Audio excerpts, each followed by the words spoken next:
Hey, I want to welcome everybody this morning to this webinar on cybersecurity and really what's happening in the marketplace today. My name is Marshall Fall. I'm the marketing director here at Advanced Business Solutions, and today this topic is so relevant, it's crazy. And so before we get started, I want to run through a couple of housekeeping things. I've muted all the cameras and all the mics. And if you have a question, just ask that you put those in the Q&A section and we'll get those answered throughout the program. A couple things too is at the end of the presentation, we're going to be giving away a portable monitor. So you must be here to win that.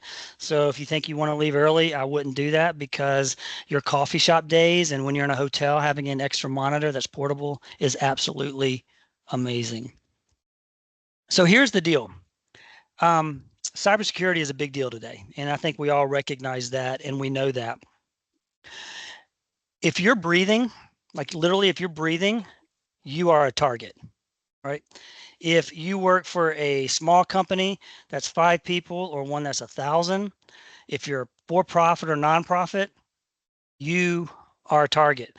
And so the reality is that these cyber actors and these threat actors are coming after you.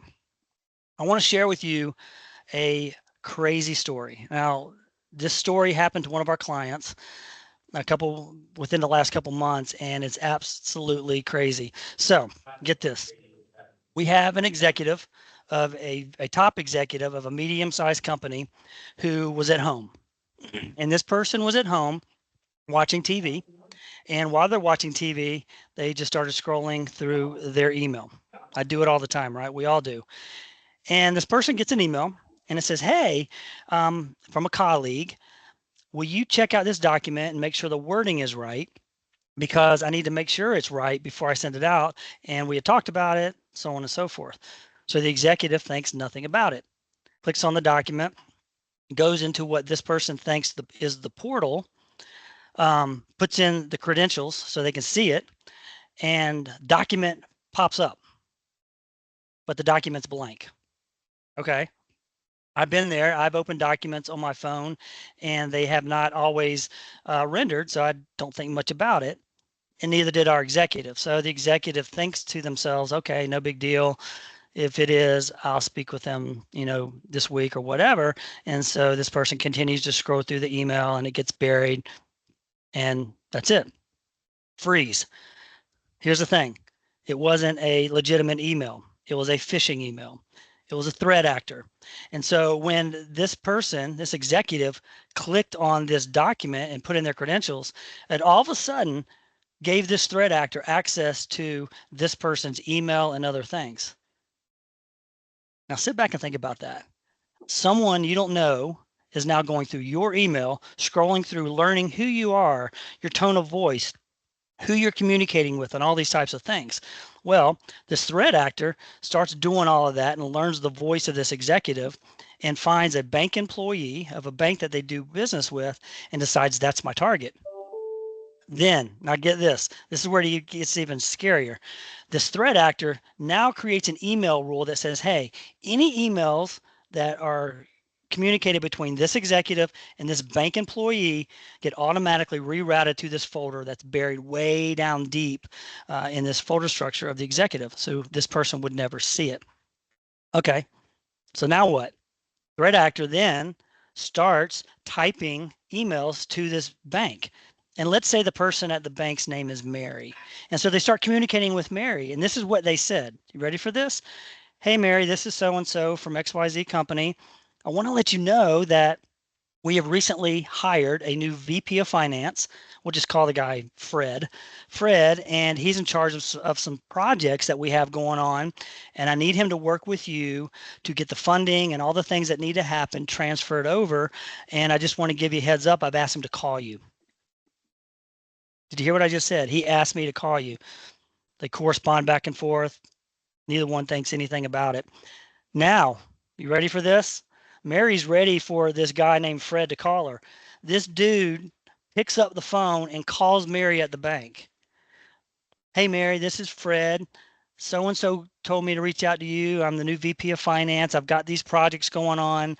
Well, it ends up being a phenomenal conversation where he and Mary start talking about kids and vacations and all these other things. And Mary doesn't think anything of it. So conversation goes on. They hang up the phone. They talked about the projects. He hangs up the phone. Then Mary, thankfully, and this is such a thankful thing, this organization and the bank had a protocol in place that said, hey, any money that gets transferred between the bank and this organization, if it's over a certain threshold, must be verified via phone number calling, believe it or not, this particular executive. So Mary picks up the phone, calls this executive and says, hey, this is Mary. I just spoke to your friend Fred, the new VP of finance. We talked about the projects, I have everything queued up, but I have to verify with you that this money can be transferred. Time out. Imagine you're the executive right now. I mean, my heart would be beating so fast. Executive says, Mary, we don't have a new VP of finance. We don't have anyone here named Fred, much less in the finance department. Mary says, well, no, I've talked to him. You sent me emails telling me he was going to be calling. And so they go back and forth and they realize that this is not good. Fortunately, that threshold was in place and there was a good ending to that story to where no funding or no money got passed along. So what happens at this point? Luckily, the response plan was in place. And once they detected that something was wrong, they initiated that. They got ABS involved. And then we did all the technical stuff we need to do to deal with that. Today, you're going to learn 5 predictions that are happening in the world of cybersecurity, and then recommendations on how to combat that. And we've got 2 speakers, Wes Johnson, who is our Director of Cybersecurity with us, and then we've got Pete Rebholtz from Arctic Wolf, and they're going to run through these predictions. As we get rolling, Wes, is there anything I missed in that story? No, I mean, you kind of went through it pretty well. I think the only thing that was a tactic that was used there that we see pretty frequently was after that initial email from the executive to the bank, they switched all of their communication to a doppelganger email domain. And what that means is they changed one letter in the email domain. And that after that step, even though Mary thought that she was communicating with that organization, she really wasn't at that point. She was just communicating directly with the bad guy. And so all of the rules and everything else that was set up to hide this activity were basically unnecessary because they hijacked the conversation and they put it into a space that they controlled. And you'll see that in a lot of these type of tactics where these threat actors, these bad guys are basically trying to separate you away from a lot of the tools and processes that you have in place because they want to control the situation completely. We see that in email compromise scenarios and also this kind of invoice and account fraud tactics. So that's a very common piece that was also included here that might be worth pointing out. Awesome, thank you. Guys want to get rolling then? Let's knock this out. Sounds good. So yeah, thanks Wes and team for having me on today. My name is Peter Rebholtz. I am with a company called Arctic Wolf. I've worked with Wes and the security team at ABS alongside the security team here at Arctic Wolf to really deliver detection and response capabilities at a wide scale, right? So I know we might have some customers or some mutual customers on the webinar here today, but for those unfamiliar with Arctic Wolf, I did want to just give like a high level overview of who we are, and really why the predictions that our labs team, as we call it, really are validated. So we are a security operations company. We have roughly 6,500 customers currently. It's still growing, but coming from a variety of different verticals, sizes, etc. So we're seeing the entire attack footprint. So we monitor, endpoints, we monitor your networking equipment, cloud and SaaS apps. We're taking in a lot of this telemetry into a centralized location and running analysis on it to see if there's any sorts of indications of compromise. So our SOC team is roughly 800 engineers. We also have a incident response arm, so we work with cyber insurers really across the globe. If someone does have an incident that they would need to use a cyber insurance claim, and our team will effectively mitigate that, run a root cause analysis to find out where the initial point of entry was. But why we're able to make such predictions really comes down to the log volume that we're able to ingest. So we see so much information on a daily and weekly basis that we really become an expert in the attacks of yesterday, as well as these up and coming new attack types and procedures that we're seeing threat actors exploit. So it's tough to conceptualize, at least for me, some of these numbers, right? So 3.5 trillion events per week that we're ingesting.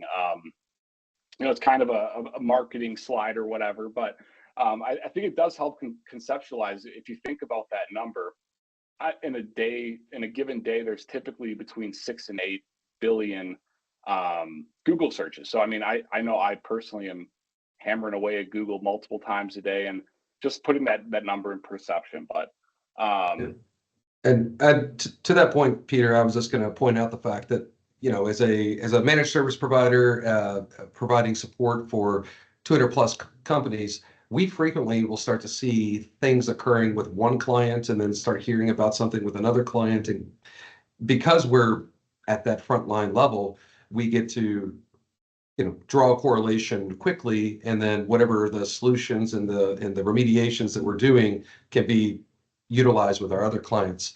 With Arctic Wolf receiving so much information, so much big data, and then as you mentioned, Arctic Wolf Labs is kind of your all's R&D team that is out there digging in and making advisements to companies like ABS.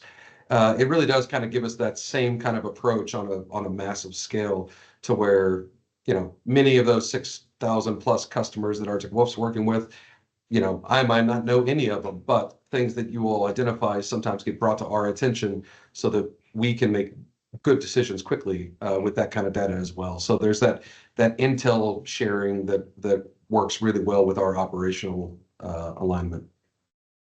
Yeah, absolutely. And I mean, our team and the ABS team are on like frequent security touch points, looking at both the reactive, what have we seen in the wild, as well as kind of proactive and strategic guidance as well. So this also just was another way to conceptualize the amount of data we're ingesting and kind of what we're seeing.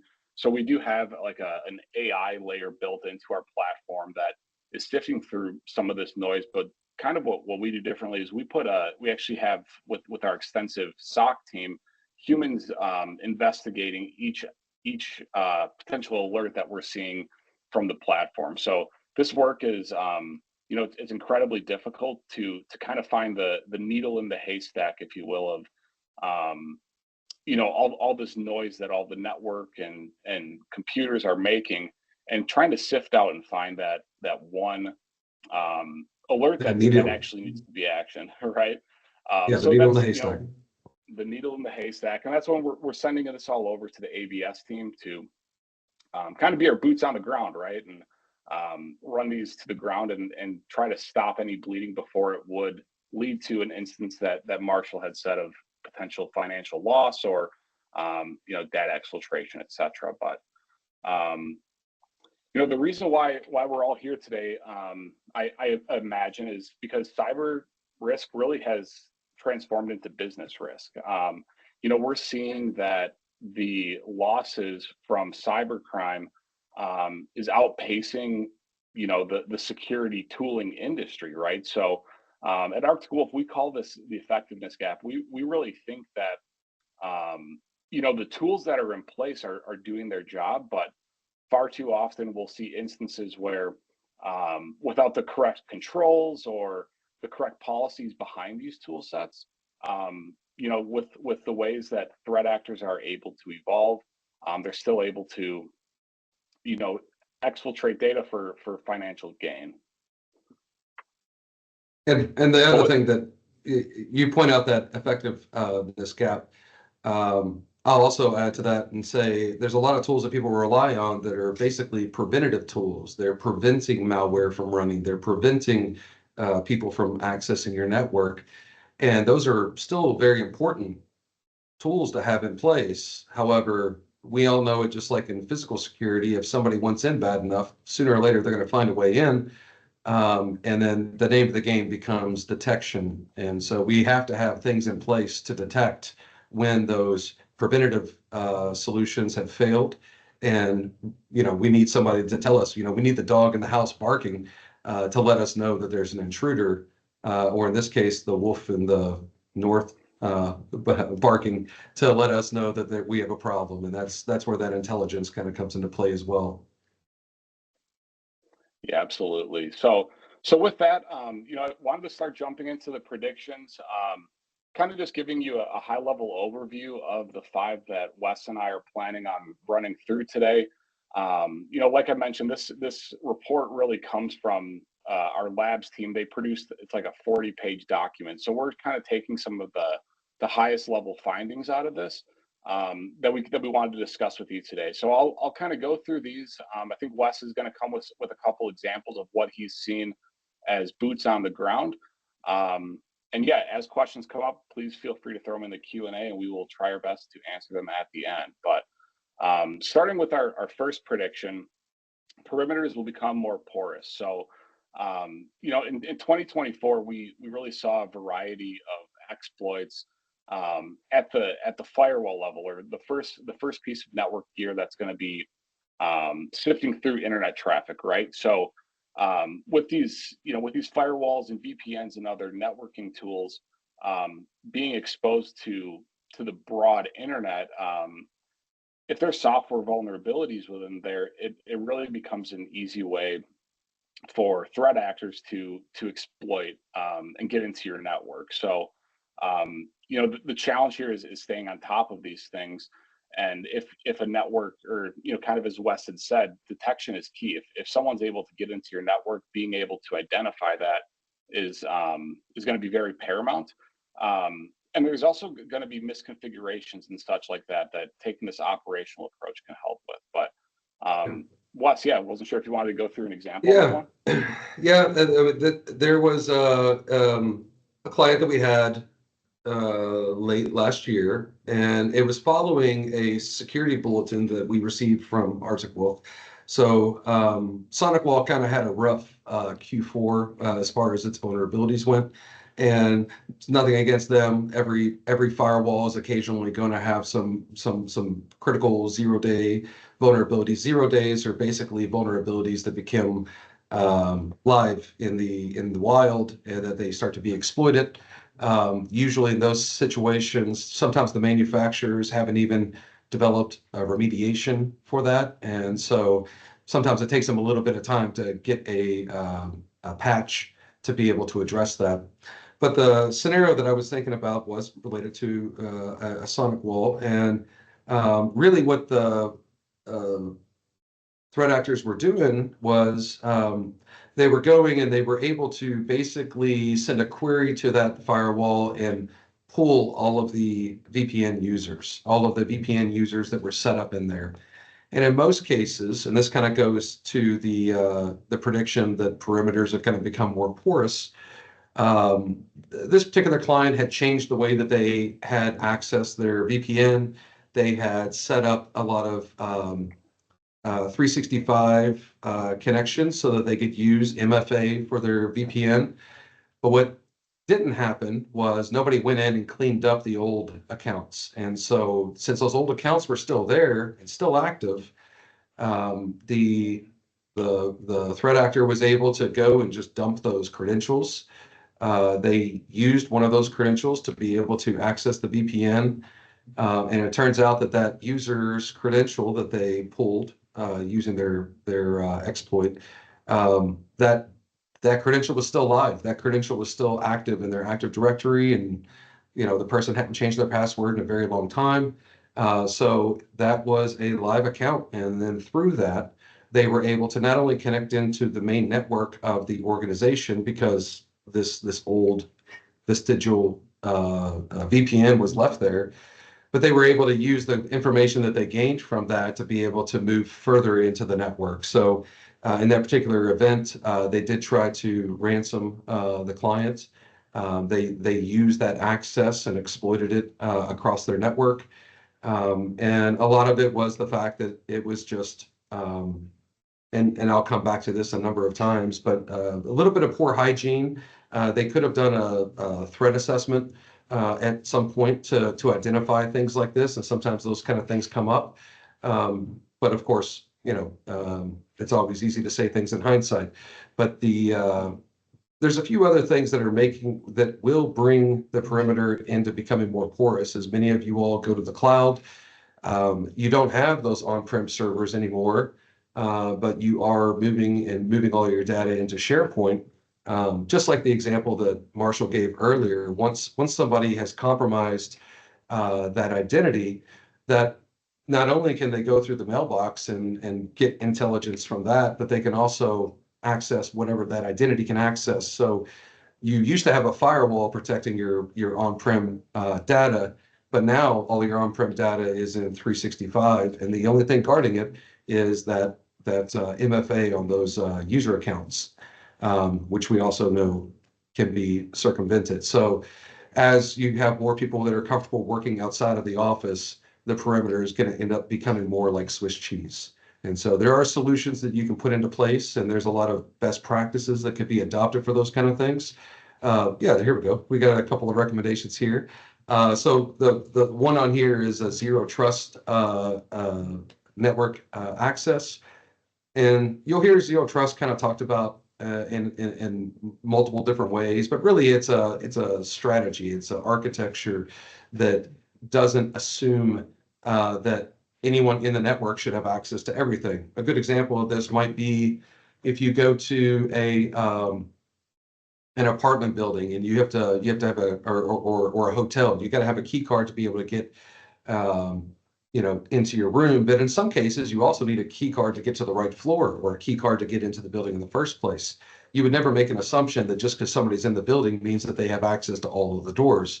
So a zero trust environment basically does not take anything for granted, and it does lead to restrictions on what people can access, and a lot of that is just pre-planning. So that's one point on that. Also, just the computers themselves, as people are working more remotely and moving around, they're joining all kinds of networks, and so the importance of maintaining security on that endpoint needs to be quite high. In those particular cases, you can use DNS filtering, or EDR is another tool that is oftentimes used there. But really, it's just for the purpose of protecting that computer as it moves through the world. And all of that stuff, again, you're trying to minimize the amount of attack surface that you have for your organization by putting these barriers into place. Yeah, and I think it's also important, Wes, to point out. EDR and some of these tooling are great. Reactionary, right? So if someone gets through, it is that initial exploitation. Your visibility might be limited, but by having that monitoring on the endpoint or other tooling in place and seeing what a threat actor might do once in is really important. But I also think it's important to point out the kind of more proactive side. And in that example you had mentioned security bulletins. So those are things that our labs team is kind of staying up to date on and informing our customers and partners about. So these 0 days along with remediation guidance, but the importance of doing ongoing vulnerability scanning and patching, I think is also paramount here with the network side. If you're only doing a scan once or twice a year, that's better than nothing, but it's only as good as the day the scan was run. So doing this in a more continuous fashion, along with taking patch guidance from your partner or your team, can be super helpful. But even past that is looking at just best practices and operational procedures. So looking at potential firewall assessments or scanning externally facing assets that might be exploitable and things of that nature.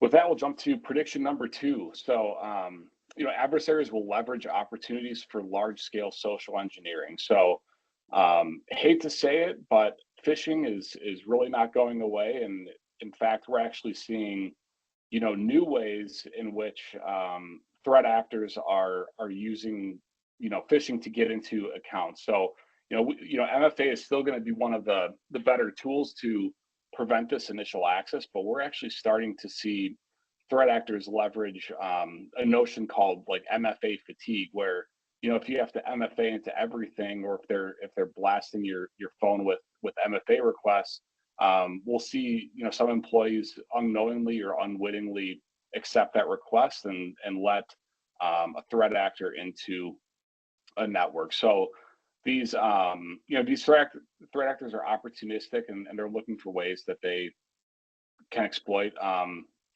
users to gain initial access. Yeah, and we do see it quite often, and like Peter said, with the MFA fatigue, that's one of the methods in which a lot of people have their MFA, or sometimes have their MFA set up where it's a push notification where it says, do you allow access, yes or no? And it's convenient, but I do recommend and usually direct people to with the Microsoft Authenticator, the number matching. It basically will prompt with a randomized number on your mobile device, and then you would put that in and into your workstation or whatever you're trying to access from. That's one way to kind of get around that fatigue is, if the numbers aren't there, they can't match.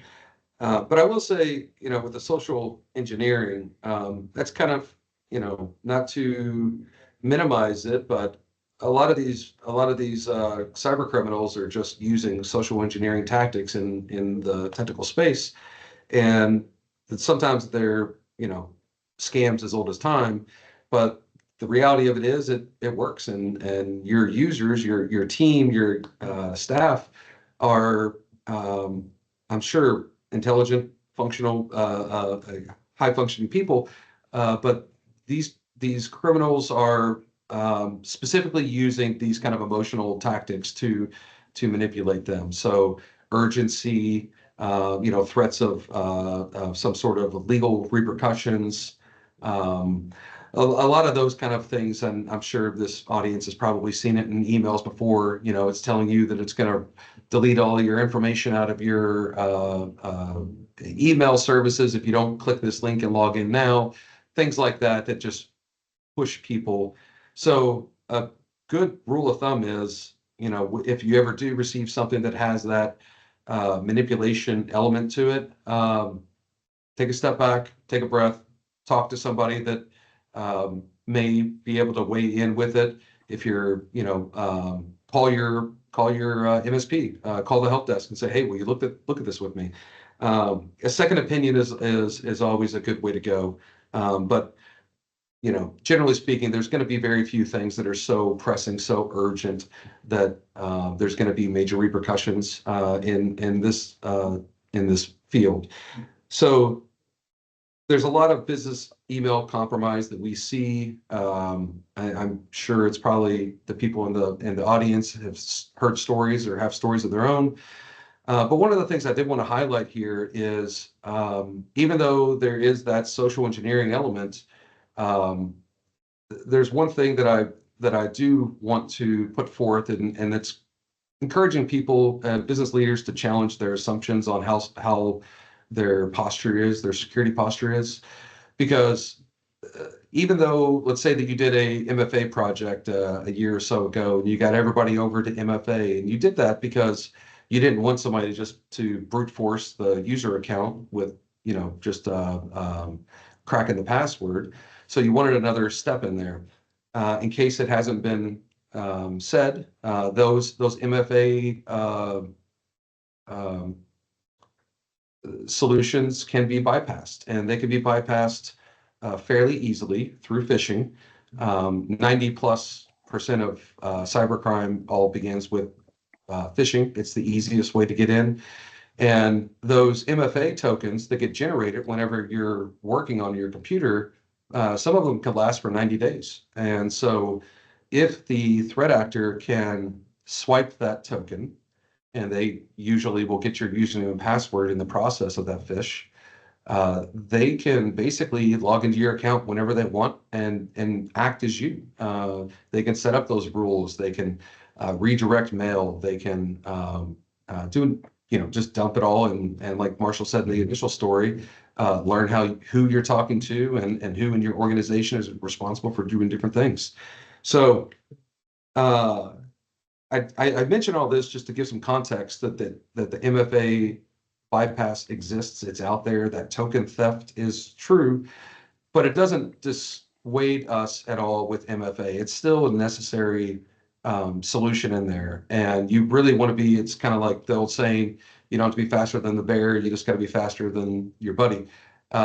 You do want some of those barriers into place just to make you less of a soft target. The other thing with that is also security awareness training. We talk to some clients, they want us to come in and they want us to educate their team and talk to them about these threats. And sometimes that's the one time that we get a chance to. And so odds are people aren't going to really remember, some IT guy talking to them in February, and then when they receive something in November, they're probably not as prepared to be able to respond to that. So security awareness training, I think, is a important part here. Your people are smart, of course they are, but if you adopt it as a top-down, non-negotiable for your organization, you support it in that way, we can, in most cyber security awareness training, you'll do simulated phishes with your team. It gives them practice. It's just like going to the gym. You want to keep them in shape for when the real thing happens. Usually we also will do some quarterly training on certain topics and certain subjects within cybersecurity, but it is a very important thing. Have MFA in place, make sure that it is set up correctly for all users, train your people so that they know how to respond to these particular incidents. And that will take a little bit of power away from these threat actors that are just trying to scam and exploit your people.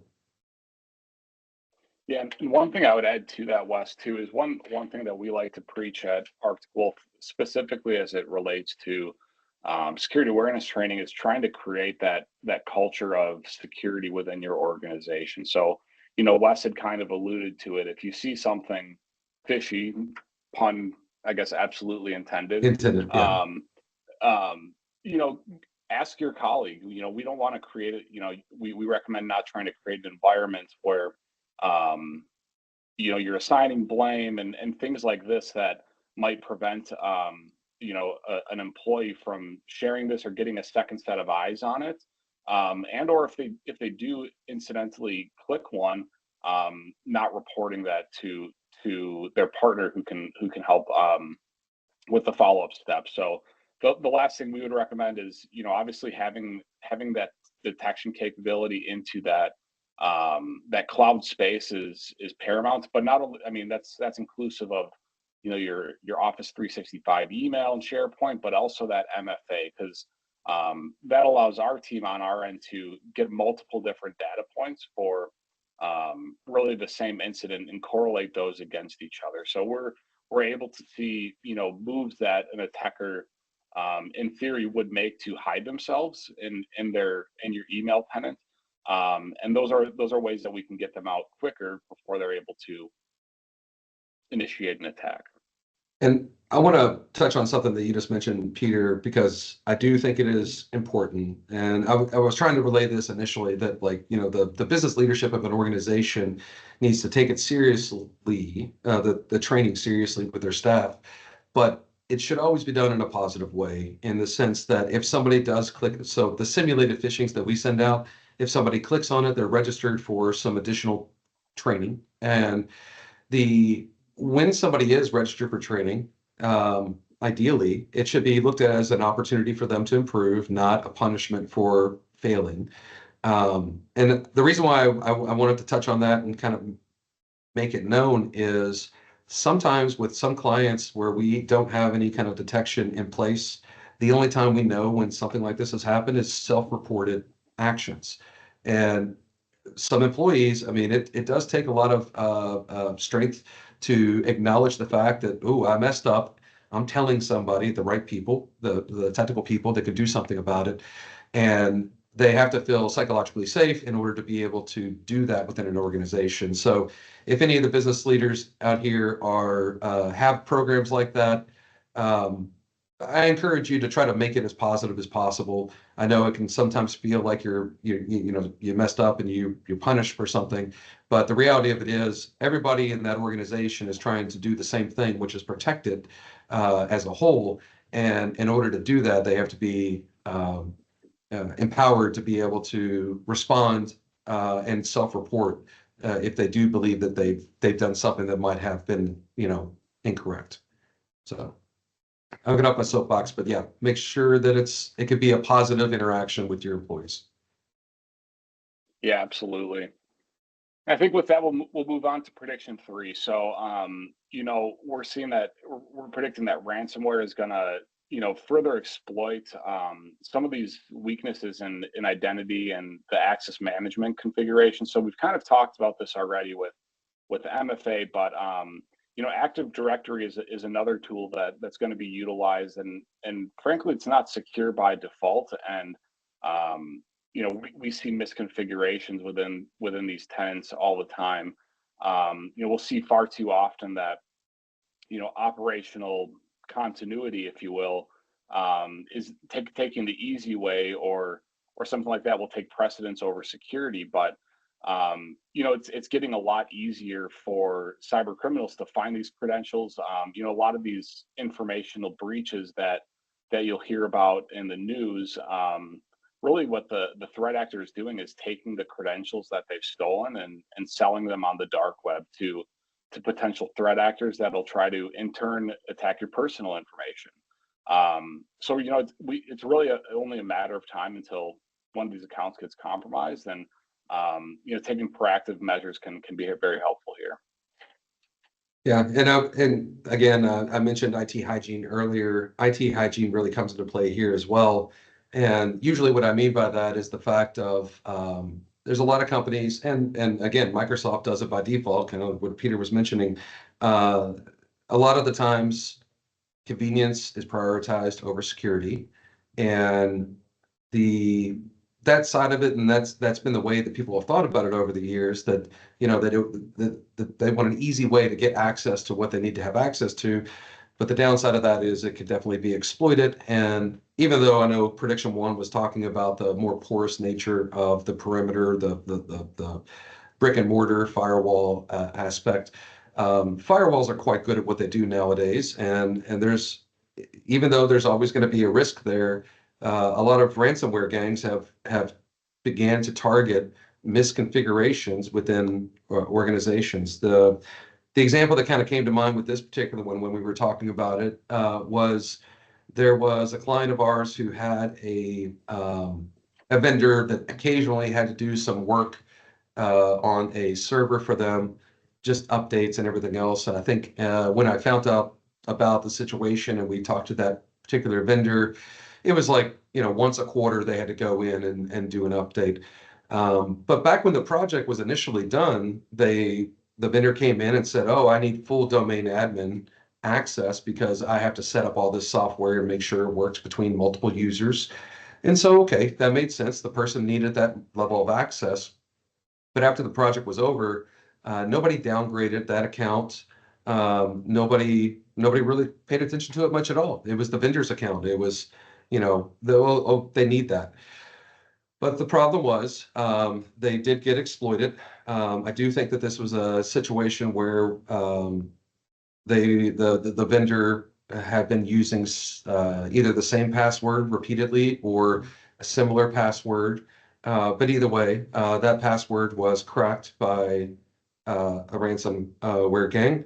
And when they used that vendor's account to access the environment, they basically had the keys to the kingdom because that account, it was like hitting the jackpot for them because they had full access. There was nothing stopping them because this account had domain admin levels of privilege. So obviously, and again, I usually talk about the importance of identifying these things early on. We do the cyber threat assessments for this kind of work, but different organizations do audits in order to be able to identify, are all of the accounts that we have legitimate? Are they all for our current employees? Have we terminated and removed access to all past employees? But another good next step is what level of access do they have? There's a concept in cybersecurity called least privilege. You really do want people to be able to do their job, but you only want them to have enough privilege to do their job. And so that's where auditing that kind of access can come into play. The other thing I will say about this, following this incident, I encourage the business to restrict access to those accounts. Yes, this vendor still needs to have access because they need to remote in and occasionally update software, but that doesn't mean it has to always be on. And so what we did with this particular client was we took that account, we disabled it, we put it into a special vendor folder within Active Directory, and then we set up a process. When you need access, please call into ABS. We will validate it and get approval from the business owner that you should have access. And we basically set a 24-hour window. Here you go, Mr. Vendor, you have access for 24 hours. If you need access beyond that, call in the next day and we will give you an additional 24 hours. But really what we were doing there is just trying not to leave a loose end that was constantly open. And we built a procedure around that to be able to control access. So that privileged access needs an extra layer of attention, and that's how we address that particular situation. And the other thing I would also say, a practice that I know a number of other companies have done, when somebody goes on FMLA, if somebody's in the service and they are going for some deployment that's going to be a couple of weeks or a month or whatever it is, you don't really want to leave those mailboxes, especially if you know that individual is not going to be using that. Set up the out of office, disable the login, make it to where that loose end can't come back and bite you in those situations. Plus, the individuals who are on leave need, this allows them to be on leave without having to worry about whether or not something is going on with their mailbox as well. Yeah, and I think the only thing you kind of hit the nail on the head here, Wes, right? Like a lot of this is going to be, hygiene related and operationally taking, these steps. These are things that the Arctic Wolf and ABS security team do as part of our kind of security touch points too, is, we're looking at in-depth ways that we can review our joint customer, password policies and admin groups, and then obviously setting up and configuring alerting based on that as well. So, continually reviewing that and having a second set of eyes is super helpful, I would imagine. Yeah, I appreciate it. So moving on to prediction number 4 here. So critical infrastructure will be targeted for financial gain.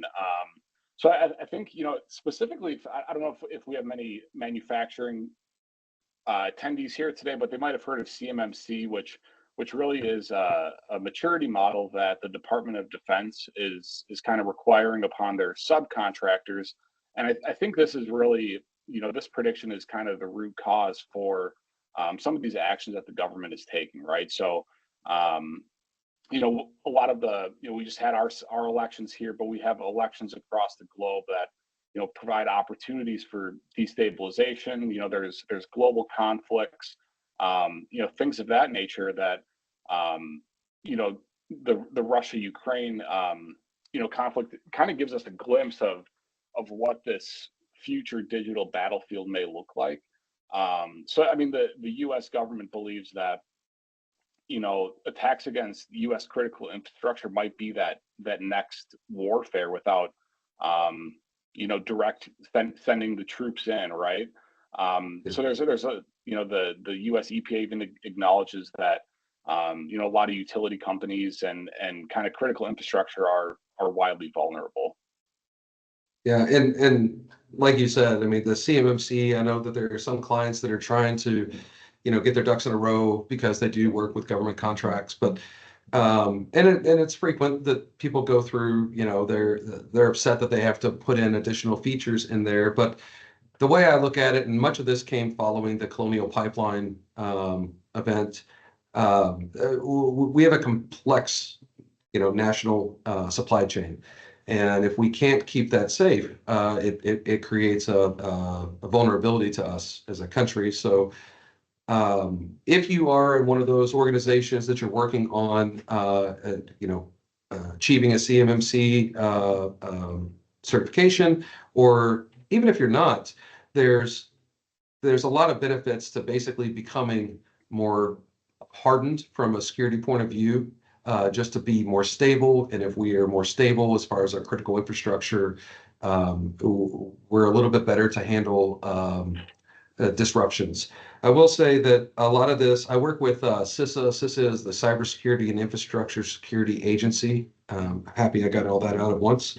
And so one of their main mandates is they are responsible for speaking with and encouraging critical infrastructure to be as secure as possible. There's a lot of resources that they provide in that vein, and there's 16 sectors that they highlight as part of their mission. One of which, like Peter said, is water treatment and wastewater processing. We had a client of ours recently who was needing to scope out a project to basically secure their remote access to their systems. And I'm on a call with them, and we're talking through different things, and it's pretty straightforward. It's just, these organizations are very busy. They've got a lot of other responsibilities, and so there was a bit of a deferred cybersecurity efforts. And so, but we were sitting down, we were talking about it, and from a technical point of view, wasn't too big of a deal to get them set up and make sure that they had MFA for remote access and such. But while I was on the call, we were talking about this system that they were using, and it was, to my eyes, maybe a little bit dated. And when they started talking, they were saying that for the software itself, they had a password policy of just 4 digits. And when I say digits, I'm just talking numbers. And I was like, oh, that's, 4 digits is pretty easy to crack. Do they lock out, or is there some kind of security in place to prevent somebody from just randomly hammering in some digits? And nope, nothing in place. Like literally somebody could just sit there and try series of, the 4 digits until they got into an account. And I said, well, that's a little scary. Luckily, they did have a password policy that did have lockout. They did have a complexity for their network access. But for this particular program, it would have been pretty easy to get to. And up until this conversation, it had been basically publicly accessible. You just had to know where to look to find this platform. And so I asked the individual that I was speaking with, I said, so what would happen if a bad guy got in here? What would happen if a malicious person got in here? How much damage could they do? And his response was, oh, that would not be good. He's like, like people could die. And he was explaining to me that a lot of their processing had to do with basically scheduling chemical remediation, to the water. And it really did kind of remind me of like old comic book kind of bad guys, like trying to poison the well kind of deal. And I realized that, like, yeah, this is very possible. So I bring all that up because CISA did a very big push to wastewater treatment organizations. There were a number of high-profile announcements to that community. And when I really kind of was sitting in the chair and kind of going through it and talking through the solution design with the client, I realized how important that was. And then I started thinking, I wonder if my municipal water company is taking these precautions. So I do encourage everybody. This is just a long way of saying, even though it may be asking you to put in additional safety guards from a security point of view in your organization, it's for the good of all of us that those things are in place. So, yeah. Yeah, and I think especially if you're in that supply chain, whether it's that could be exploited for some of these nefarious things that Wes had just mentioned. I think this one kind of points back to some recommendations that I know the ABS team is going to be able to help you with, or employs on a readily basis, right? But kind of that notion of 3-2-1 backup. So you want to have 3 copies of data. You want to be able to store it in multiple locations. So if there were to be, some sort of event like this, you'd be able to recover from it. And then also just really taking that time to, go through disaster recovery planning or incident response planning to, make sure that's up to date with your organization, ensure that you have the roadmap if an event happens, that you're able to successfully recover from it. Yeah, and I would say that incident response planning also is one of those things that I know a lot of clients are, you know, starting to hear more about that, and they're starting to put things into place.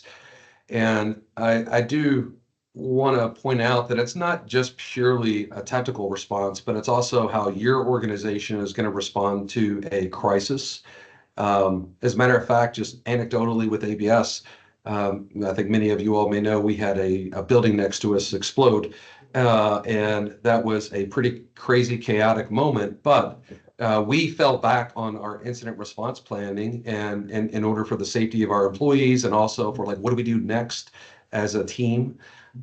So those incident response plans, of course, nobody ever wants to, execute those. However, I know I was quite thankful that we already had one in place so that we were able to respond in a structured, strategic way. So yeah, those are good to get moving within organizations. What Absolutely. about number 5, Peter? So last prediction we got, it wouldn't be a technology webinar in 2025 if we didn't talk about AI. Although this one's, from the security perspective, AI is very helpful, but it's really a double-edged sword, right? In that we're seeing threat actors that are also able to utilize, AI and the chat GPTs of the world, with how easy AI is, how commoditized it's become. It's become widely accessible. But we're seeing this technology evolving rapidly, which can really help with that initial access, right? So the days of spotting some of those obvious phishing techniques are kind of going by the wayside. With simple AI searches, not only can someone who doesn't speak English natively, come across as an American or a native English speaker, but they're also using it ways to compile intel on your company, write potential scripts, send it out multiple times, and kind of just get a better understanding of intimate business functions that will actually be necessary when it comes time to exploit an attack. So even outside of phishing, we're seeing this in ways, unlocking like vulnerabilities, research capabilities. So kind of what we mentioned with the first topic, ways to gather more vulnerability information, what might be exploited, and using that to gain a root point of entry through vulnerabilities. Yeah, and I kind of think of this AI era as being almost, it's like the space race and in the arms race of the Cold War. On the space race side, there's a lot of interesting and positive developments, but at the same time, you put a warhead on the end of it, and that's basically just an intercontinental ballistic missile. So AI is, a very powerful tool. We're all going to see our workflows and everything else change over the coming years. But it also is one of those things that's going to bring a lot of confusion and a lot of doubt into what is real and what is not. I think the most prominent AI story, not an ABS client, but about a year ago, there was a company in Hong Kong where a CFO got brought into a meeting with all the, C-level, discussing, some crazy deal. I think it was a $200 million deal that they were trying to land. And this meeting went on for a long period of time. And eventually everybody, all the C-levels on the call, agreed that they wanted to proceed. And so they instructed the CFO to do a transfer, an initial reserve of $25 million to whatever, to lock down the deal. And so he did so, and then quickly realized that there was a mistake, and couldn't get a hold of anybody from his C-level team. And eventually when he did, they had no idea what he was talking about. And what was found was he was the only one that wasn't an AI skin on that video call. I think there was like maybe 8 people, 6 to 8 people, somewhere in there. And when he was brought into that, he thought he was joining a meeting that was active with all of these individuals, and then later realized they were a lot of social engineering people wearing AI skins and um, voice changers.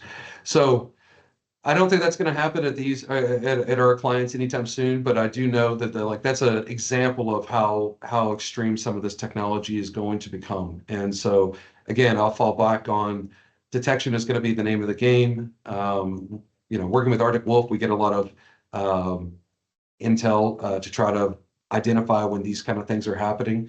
But yeah, we're going to be moving into a period of a bit of a wild, wild west of how AI tools are being used to help and hinder people in cybersecurity.